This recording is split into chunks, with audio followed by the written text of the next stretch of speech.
ہے۔ ایک اور واقعہ عرض کرنا چاہوں گا۔ ایک ڈاکٹر تھے، وہ سرجن تھے، وہ سرجری کرنے والے، آپریشن کرنے والے، وہ پٹھوں کا آپریشن کرنے والے تھے۔ انہوں نے بتایا کہ ایک میرا دوست تھا کہ ہم ایک روزانہ وہ ٹینس کھیلتے تھے ایک ساتھ۔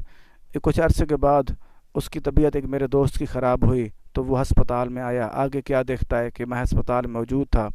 اس نے وہ خوش ہو گیا مجھے مل کے، تو میں نے پوچھا کیا بات ہے، کیا مسئلہ ہے آپ کو؟ اس نے کہا مجھے تھوڑی بہت دماغ کی تکلیف ہے۔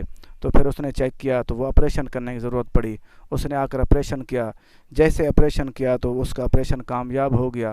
جب آپریشن کامیاب ہوا تو وہ بڑا خوش ہوا۔ اس نے کہا میری دوستی مزید پکی ہو گئی ان سے، کیونکہ پھر میں دوائیں علاج کرتا رہا ان کا۔ پھر وہ مجھ سے پوچھتا تھا کہ آپ مجھے علاج میرا کر رہے ہو، کیا میں ٹھیک ہو جاؤں گا؟ کیونکہ وہ امید کے سہارے پہ تھا کہ پوچھتا تھا کیا میں ٹھیک ہو جاؤں گا؟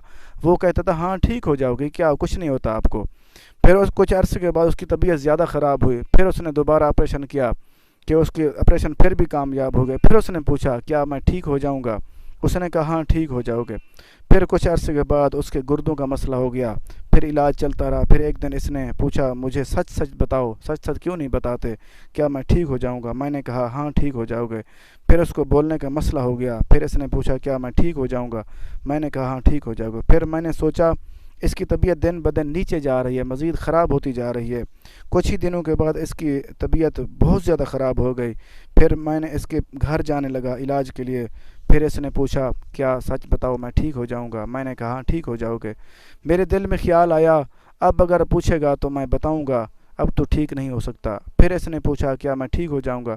پھر میرا دل نہیں کیا، میں نے کہا یار حوصلہ دے رہا ہوں، مزید اس کو حوصلہ دوں کہ ٹھیک ہو جائے گا۔ پھر کچھ ہی دنوں کے بعد اس کی طبیعت مزید خراب ہو گئی، وہ بیڈ پہ سو گیا، وہ بستر پہ آ گیا۔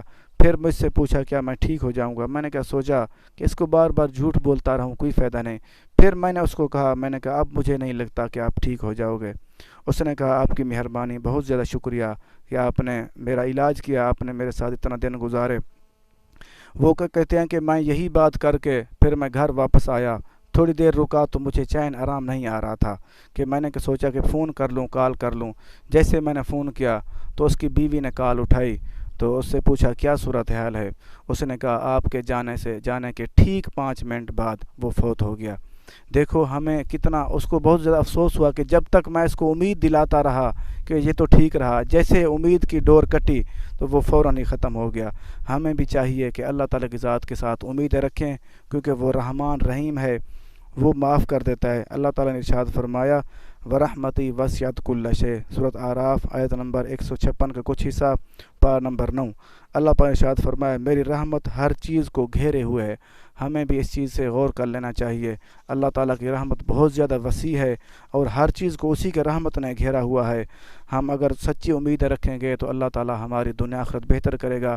ہمیں چاہیے اللہ تعالیٰ کی ذات کے ساتھ امیدیں رکھیں اور اللہ تعالیٰ ہم سب کا حامی و ناصر ہو۔ اللہ پاک سب کو اچھی امید کی توفیق دے۔ اللہ حافظ۔